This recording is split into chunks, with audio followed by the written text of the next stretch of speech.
On June 1, 2025, Ukraine launched a significant drone assault targeting Russian bombers, aircraft capable of delivering nuclear weapons.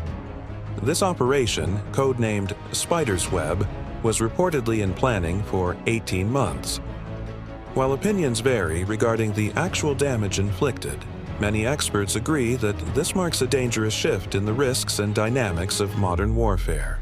Professor John Mearsheimer, a widely respected voice on the Russia-Ukraine war, has strongly cautioned against the implications of this attack. He remarked, "This is playing with fire, since the United States almost certainly was involved in the operation, given how dependent Ukraine is on U.S. intelligence, not to mention the fact that Washington routinely advises Ukraine in its military operations." Mearsheimer further emphasized the unprecedented nature of such a strike. It was unthinkable during the Cold War to even countenance striking the Soviets' strategic nuclear forces unless there was a major crisis like the Cuban Missile Crisis in 1962. Why? First, there was the fear of immediate nuclear escalation. Second, even if there was no escalation right away, the United States would have signaled to the Soviets that it was willing to pursue an extremely risky strategy that might cause Soviet leaders to think Washington was preparing for a splendid first strike. In a future crisis, this would be highly destabilizing. He added that although Ukraine did not succeed in destroying a large portion of Russia's bomber fleet, that had been its objective, and he questioned the judgment of U.S. policymakers. Another authoritative voice weighing in is Julian de Troullioud de Lanversin, an academic who researches scientific methods and policy frameworks for reducing the risks associated with nuclear technologies. He has previously published thoughtful articles in the Bulletin of the Atomic Scientists.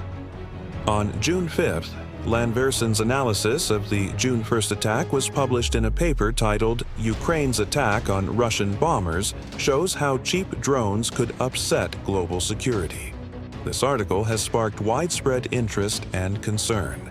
In his detailed description of the operation, Lanversin revealed that over 100 first-person view (FPV) drones were covertly shipped deep into Russian territory, concealed inside commercial truck containers. These containers were strategically directed near highly sensitive military airfields. With just a click from operators based in Ukraine, all containers' roofs simultaneously opened, and drones navigated to their targets to unleash destruction. Several of Russia's most critical and advanced strategic nuclear-capable bombers were damaged in this attack. According to his report, the drones were likely 13 to 15 inches long, assembled in Ukraine, and cost approximately $800 each. Each unit was believed to carry about 3.2 kilograms of explosives, detonating upon impact with the aircraft. Lanversin underscored the significance of this assault.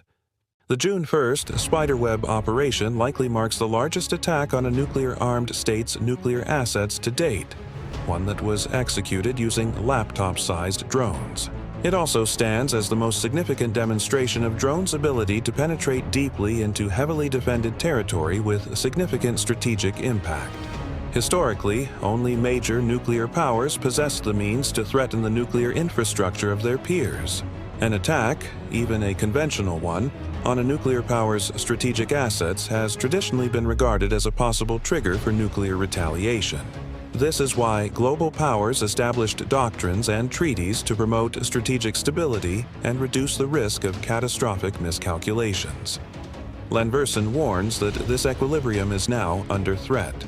Smaller states with no nuclear capabilities and less familiar with the game of strategic stability, like Ukraine, might not fully realize the direct or indirect risk of nuclear escalation that their drone operations could entail.